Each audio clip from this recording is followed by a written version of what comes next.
आज का शुभ संदेश शुक्ल ध्यान। शुक्ल ध्यान की स्थिति कब आती है?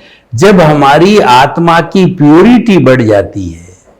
जैसे कि एक बल्ब होता है 100 वाट का, एक होता है 1000 वाट का, तो 100 वाट की लाइट थोड़ी कम होती है, 40 वाट की ट्यूबलाइट उससे कम होती है लाइट, लेकिन एक 1000 वाट का बल्ब लगने से लाइट एकदम क्लियर दिखाई देती है। जिसकी आंखों की ज्योति कमजोर होती है वह भी बिना चश्मे देखने लग जाता है।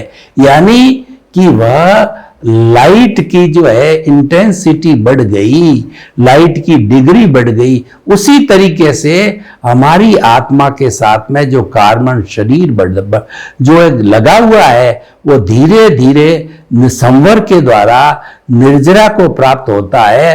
वो ज्ञाता दृष्टा रहने से निर्जरा को प्राप्त होता है। तो ज्यों ज्यों वो निर्जरा को प्राप्त होता है त्यों त्यों हमारे स्थिति शुक्ल ध्यान की बनती है।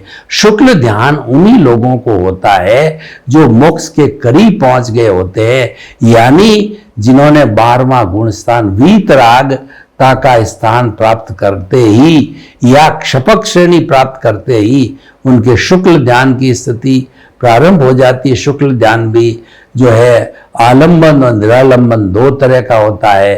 तो वह शुक्ल ध्यान की स्थिति और आगे बढ़ती है जब हम क्षपक श्रेणी के बाद में 11वां स्थान गुण स्थान छोड़ के 12वें वीतराग बनते हैं, 13वें में केवली बनते हैं। तो शुक्ल ध्यान की पराकाष्ठा हो जाती है, निरालंबन शुक्ल ध्यान होता है।